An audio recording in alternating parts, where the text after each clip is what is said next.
So, welcome back to Night Flight. Enna Reittort is my guest today. And our topic of the day will be culture and religion and how do they shape each other.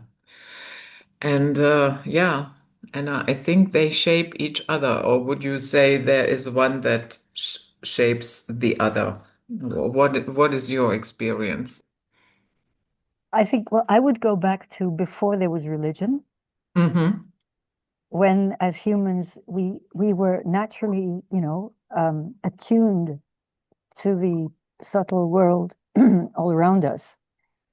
Um, I mean, who knows how it was? I can only sort of vaguely feel it when I'm in a contemplative mood or state, but it feels to me so much more real than the thousands of years of what we call religion. I mean, you know, it, when our remote ancestors, they had direct communication with, the elements, what we call the elements, the animals, then they could read the signals, and they had not developed fixed ideas about things. They lived in the fluidity of change, seasonal change that is, normal within nature.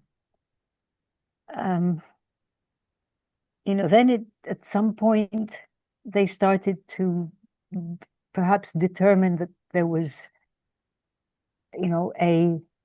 a spirit of lightning, a spirit of sun, and they started giving names to these entities. And, gradually that would become, shamanistic or animistic, but not yet religions. How the advent of religion, did it really come with the Anunnaki? Did it really come with the Ave? That's one version. It's one possibility, but we don't know, that far back.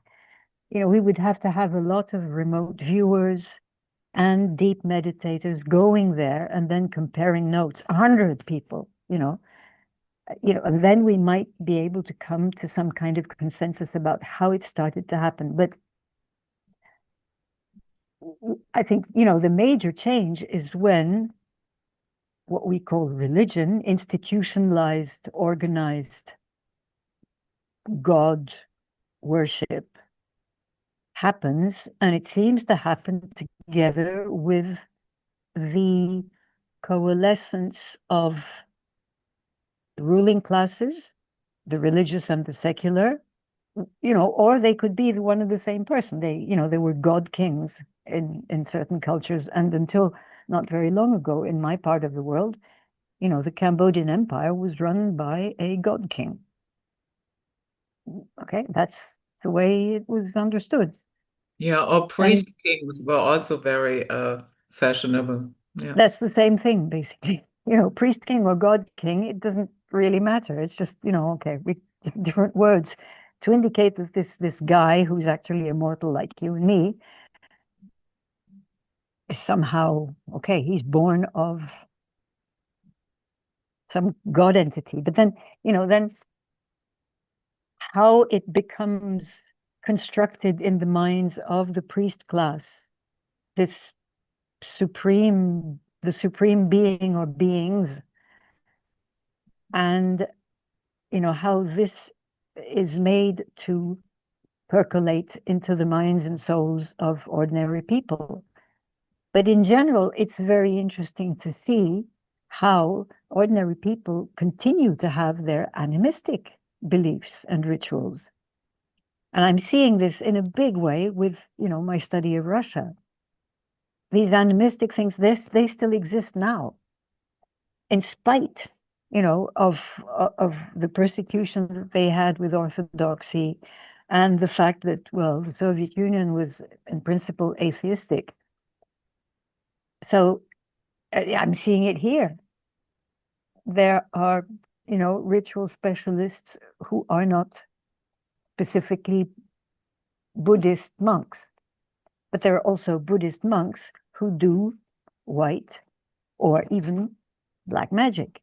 Mhm. So, that's the other aspect. And it's because there is the persistence of these so-called animistic or pre-religious beliefs and practices and rituals that we can understand, we can imagine the kind of mutual friction, hostility of the organized systems and these more natural systems in which people used to live and in certain parts of the world still do live.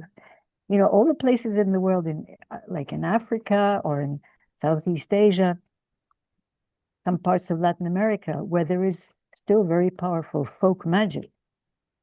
I mean, those are very strong traces, and they're all the more strong because the religions of these places do not fully satisfy the needs of the people. So, do culture and religion go together? Yes. But then what we also see is that there is high culture that goes with the higher classes and, those who support the official religion, the organized thing. And then there's, folk culture, folk music, all sorts of cultural things and folk ways of doing economy with barter or with gifts or with, doing collective work. When I started living here in this place 20 years ago, every late November, early December would be rice harvest. Everybody's rice had to be harvested in 3 weeks. And we didn't yet have machines at that time. And so you'd have all the members of the extended family, including all the migrant workers who'd come back from the big cities. They would all come back to the village and everybody had a sickle. And, when you've got 30 people harvesting a field, it's done in 5 minutes. So, and then they go on to the rice fields of somebody else, some other member of the family. And every day, at the end of the day of the harvest, everybody eats, has a banquet together. So it's work, and they have all sorts of, they may sing songs or they may do all sorts of jokes and things. And then at the end of the day, the work is done. We have a feast together. It was, that's folk culture in what we would call an economic way. And then one day, the migrants no longer came from Bangkok. I don't know why. It happened just in 1 year. And then there was only one team of village women who did this, so we would hire them. And then nobody wanted to do any harvesting. And okay, we had to buy a rice harvesting machine. And so that folk culture thing is gone. So, one would have to look at the connection between religion and culture. One has to, at least in my anthropological and experiential 30 years more or less of living in Asia,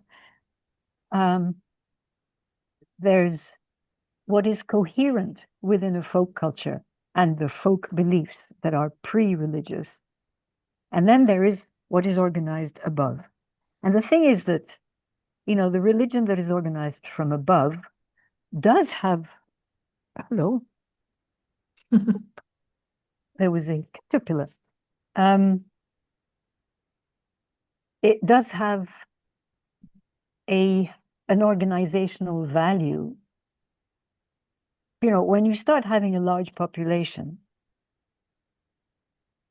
you need to be sure that, okay, the peasants are doing peasant work and the artisans are doing their work, and there's balance between the different social classes and different functions in the economy, in maintaining law and order and all things, So for all of that,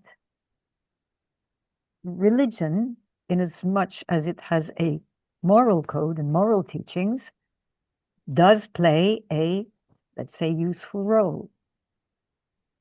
But then that useful role, what we've had the experience with in Christianity is that that useful social role comes with the inculcation of sin and, the battle of the body against the soul, the debasement of women, uh, and the fact that you have to have, your favorite savior syndrome. So, here with Buddhism, it's not the Buddha who saves you.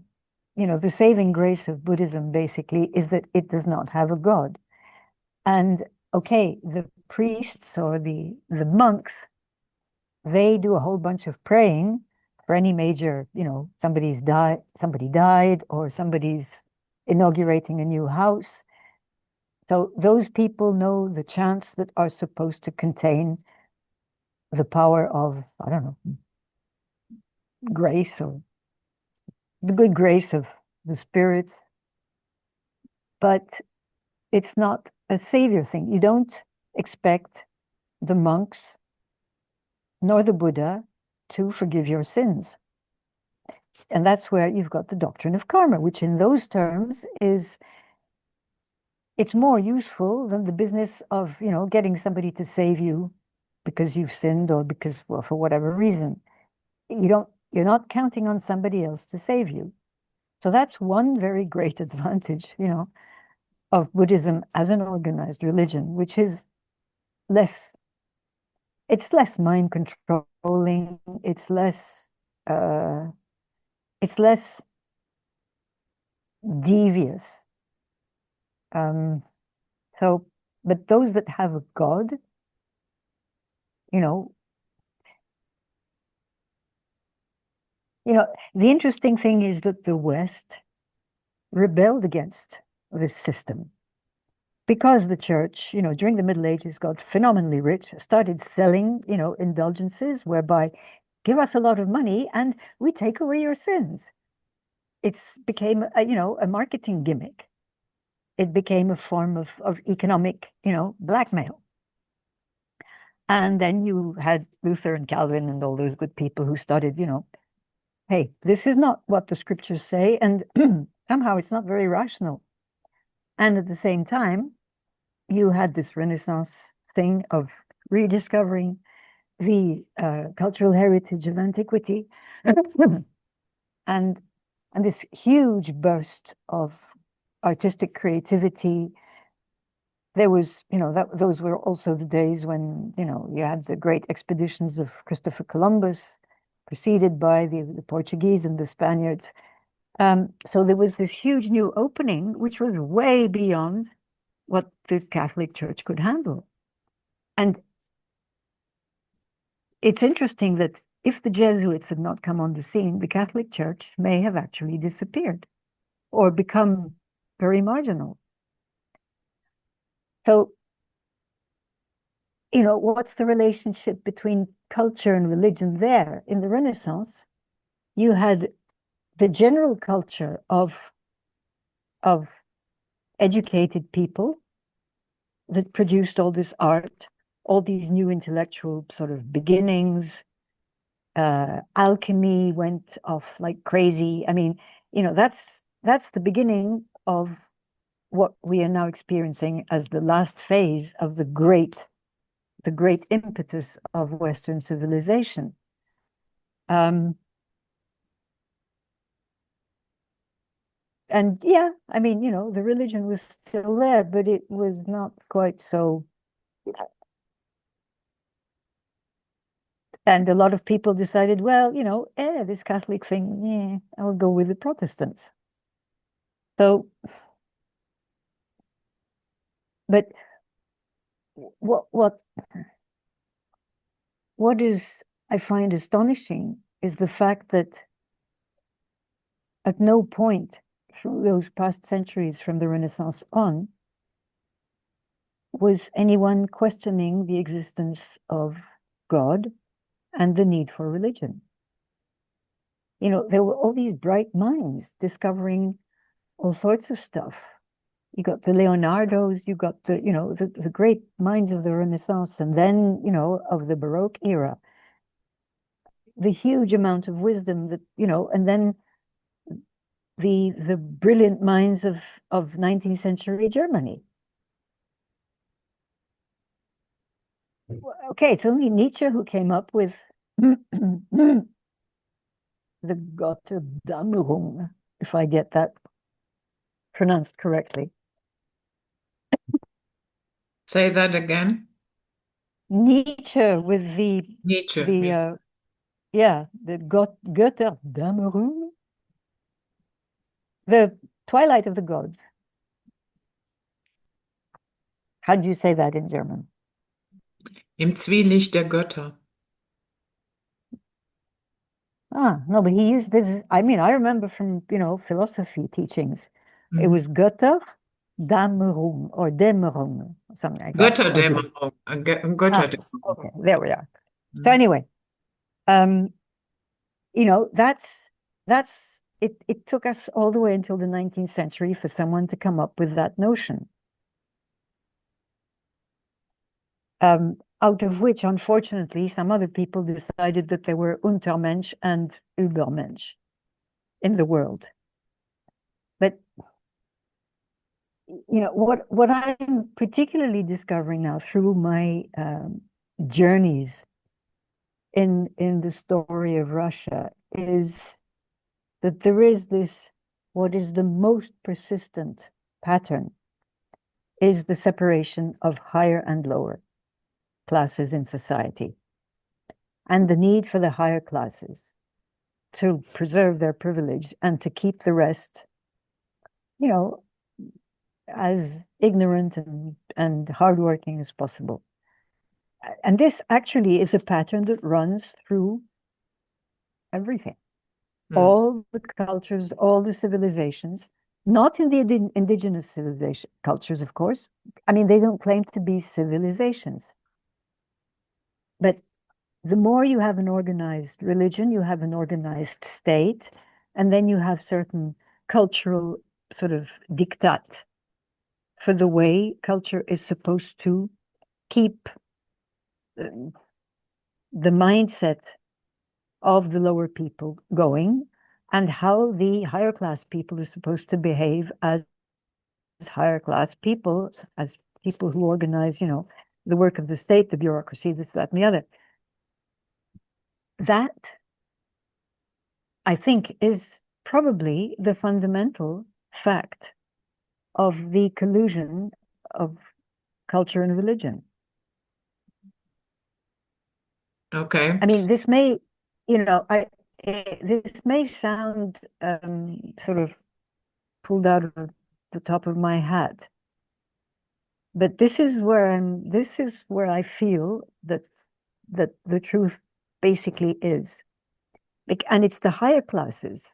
It's the higher classes that, they have the collusion between the religious top people and the secular top people to keep certain myths going. It's to the advantage of the rulers, the secular rulers, for the common people to believe in an all-powerful God who's going to judge them and throw them into hell and all this kind of thing. It's to their advantage. But then, it's interesting, like in the Catholic world, suddenly you have a guy like, Francis of Assisi, a guy who, he has these conversations with the birds and with nature. And he, runs away from this very rich church. He's basically more of a shaman than a Catholic guy. So there's always, every century, there's going to be some people who are going to crop up because they have this natural sense of, the mystical nature of humans. Okay, they're going to wrap it in Christian language because, well, okay, they grew up with it. Okay, there's a God, there's a Virgin Mary, fine, but their Virgin Mary means, the earth, or it means the feminine principle. It means something that is not the straight-jacketed thing that is meant by the church hierarchy. So you see, there's this really interesting tension um, between high culture, low culture, high religion imposed on the lower people who also still have their pre-religious beliefs and communication with nature and understanding of, you know, perceptual understanding of the subtle world all around us. Mm. And it's getting really, really dark here because a storm is coming. So I will pause a little bit and get some lights. Yeah. Oh, it's interesting. Your hair had gone all black. Yeah, I know. But that was just the light. So you mentioned the putting down of women, and just recently there was an earthquake in Afghanistan, and we read in the newspapers that, yeah, women are not allowed to be rescued from the rubble because it is not allowed to have contact with their skin. And that is so dehumanizing. It is so disgusting. I don't even have words for that. Yeah, but the thing is, that same order of things has been happening all over the world for centuries. What is astonishing for us is that it should still be happening in the 21st century. Uh, but that's a whole other thing. I mean, the whole other thing is that with this establishment of religion and, the division of labor within societies, to be able to control the guys, the system had to disempower the women because, for all their weakness, um, there's something extremely strong of a different nature that runs in the feminine. Um,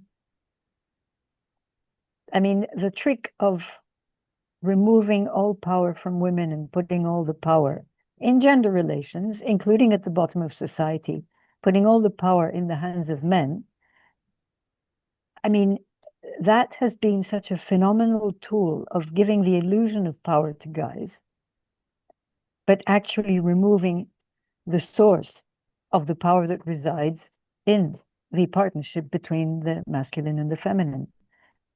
I mean, yeah, hats off, the people who imagined that trick. And it also came with, the fact that war became a general feature of life. Uh, because, of course, when you start having these higher classes, they want to have a bigger lower class and they want to have more territory so that they can get more tax, become more rich, wage more war, acquire more territory, and more. So, Mm. and in that, Yeah, and what this suppression of the general public can actually lead to, we just saw that in Nepal. Then I'm pretty sure you followed that news. not very closely, but it's just general the young people who are pissed off with the closing down of internet. No, no, that was not the reason. That was the straw that broke the camel's back. Yeah, that's the pretext. And Yeah. then, it's a color revolution basically that they're trying to implement. No, they were very fed up with the corruption of the government. And then you had this meme of the Nepo kids. The kids and the politicians themselves that flaunted their riches, jewelry, their Lamborghinis, their lavish vacations on the internet, while you have other people living in Nepal on $3 a day. Yeah, And yeah. Yeah, similar to what happened in Kenya when the Gen Zs stood up. The young people had enough, burnt down the parliament, uh, kicked the finance minister through the streets, threw him into a river. And yeah, the PM resigned. He fled the country, and now they will have a new government, and there will be somebody who is going to be the interim PM, and then they will prepare for new elections. I mean, Nepal has never been stable since No, the end never. of the monarchy. And if we count this one, the one that just collapsed, they had 15 governments in 17 years. Yeah. No, they've been very, I mean, yeah. But uh, one part of all these things is the genuine um, Grievances. grievances of well, the common people. Hmm. But then, more and more there are the foreign uh, powers, intelligence agencies that are going to, pick up those that protest and try to turn it into more chaos. You Um, know, at this yeah, point in but time. honestly, I have to say the Nepali government did a pretty good job themselves. I don't think there was Oh, any of course. foreign power needed. I I mean, I don't know. I haven't looked at it, but in the string, Judith, in the whole string of weird conflicts that have been happening all along that sort of arc from the Middle East all the way to Taiwan.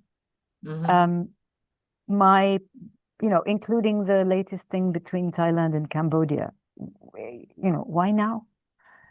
Um,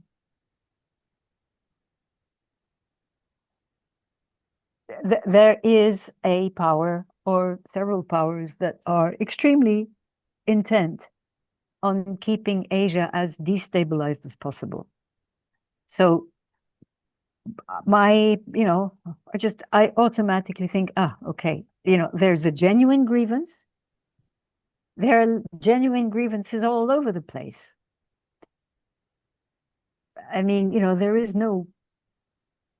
no single good government anywhere, True. uh, True. apart from, perhaps one or two in Latin America. But that's the other issue is that there is this demon who is losing monopolistic power over the planet and is not very happy about it. And there are esoteric underpinnings to that, which,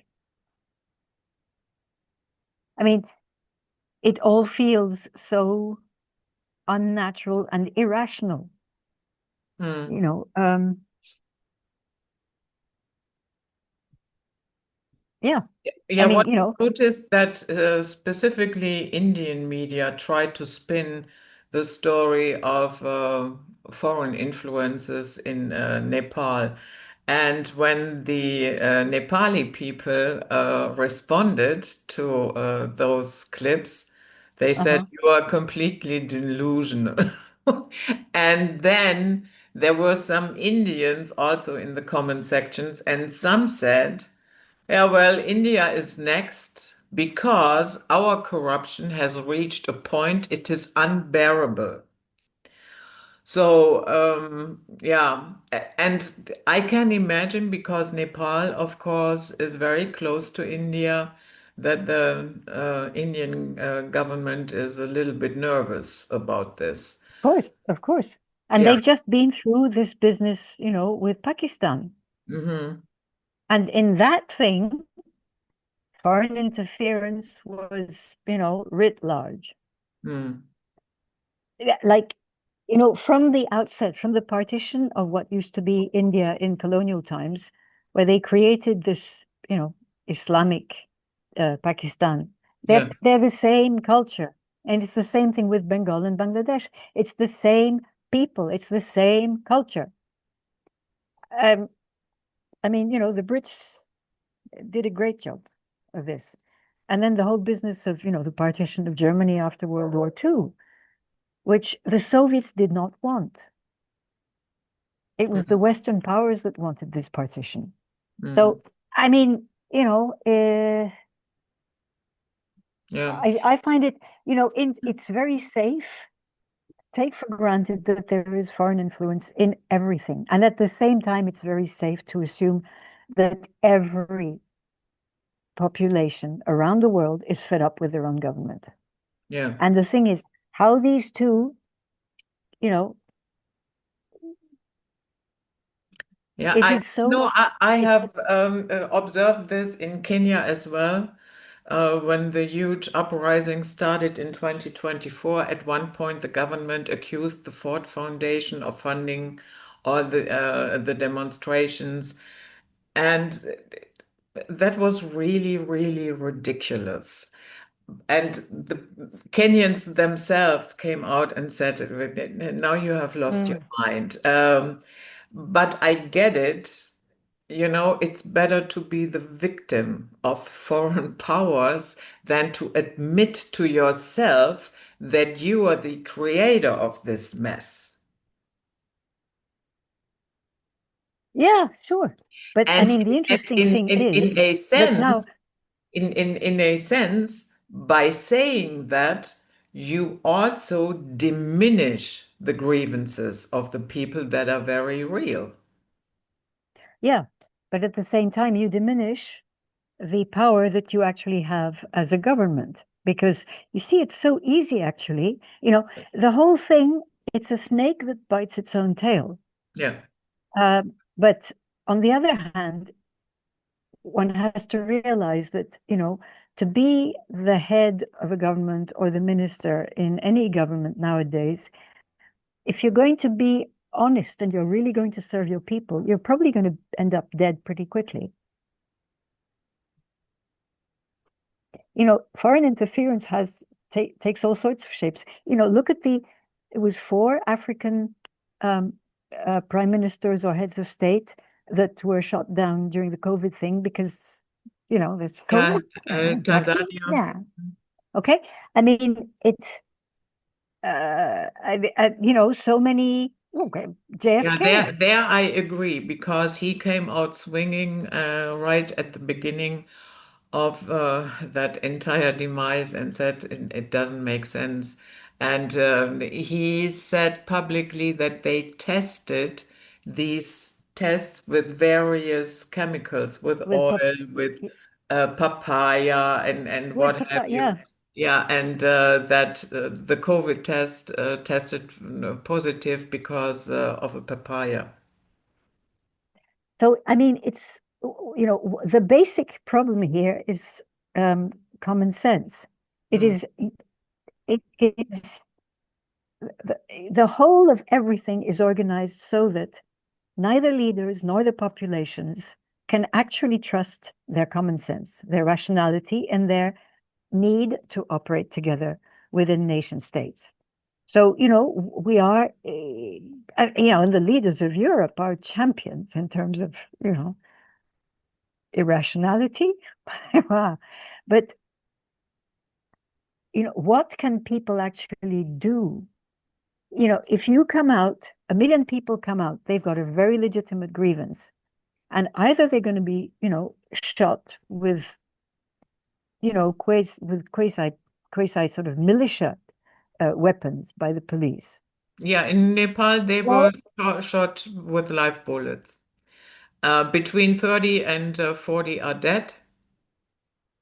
The first numbers were 16 people dead, then 19, and now it's between 30 and 40, something like that. But so, I on mean, the this is other side, people died as well because they also torched the houses of politicians, and it didn't matter if it was a house of the current government or the opposition. Both houses were torched. Hmm. In saying basically, they also torched the Supreme Court, they torched the parliament, burned it down. And to me, that was a sign, not that I'm a fan of burning down things, but the deeper meaning of that, I looked at it and I thought, that is your way of saying, I want to torch your entire system. Yeah, sure. But that's, then, well, once again, I'm beginning to write the book two of my series, and I'm Yeah. starting with the Russian Revolution. Exactly that. It's exactly that. But then a revolution it's a long and bloody process. Countless millions of people lost their lives in the civil war that followed the revolution. So uh, that's the other aspect. Is it possible nowadays, with all the populations of all the countries around the world, no longer trusting the governments, and their governments are all being corrupt, all being compromised, and the foreign hand that is interested in having chaos in as many places as possible, bringing in or not, I mean, I'm not saying that they did anything in the case of Nepal. Perhaps they didn't, perhaps they didn't need to, from their point of view, okay?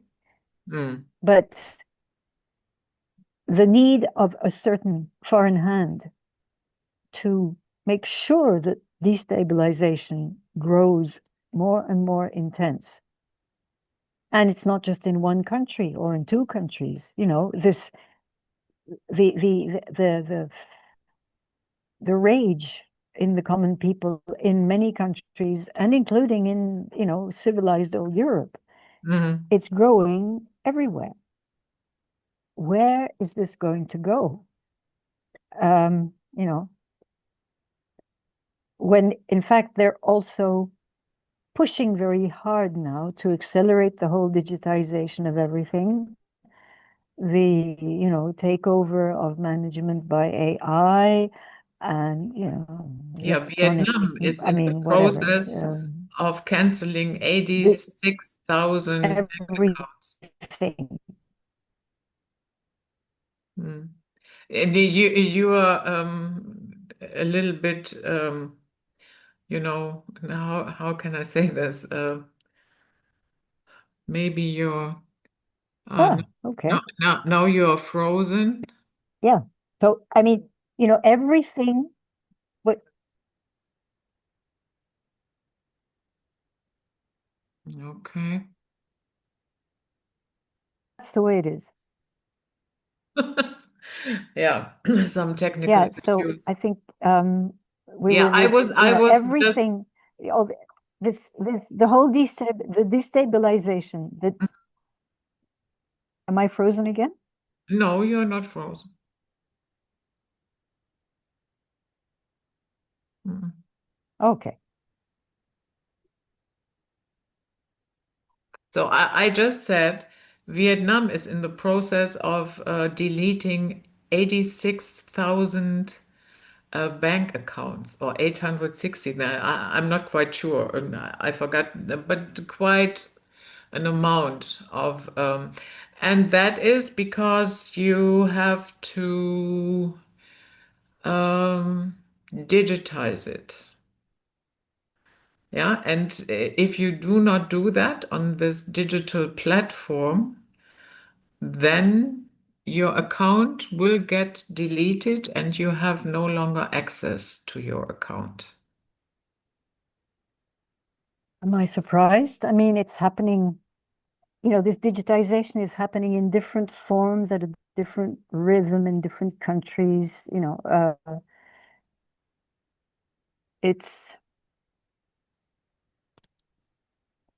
yeah, it's happening and it's going to hit all of us. And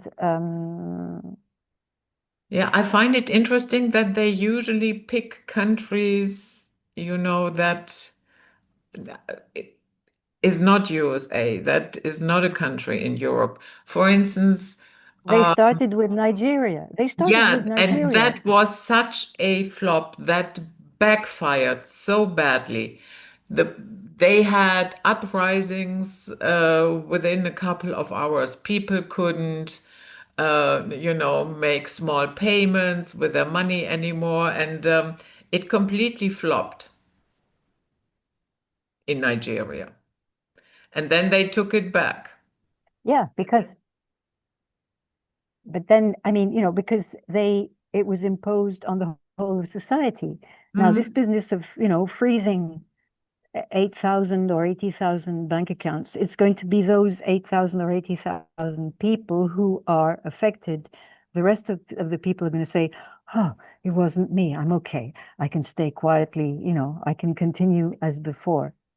That you have to do it in such a way as to not affect everyone at the same time, but make everybody frightened.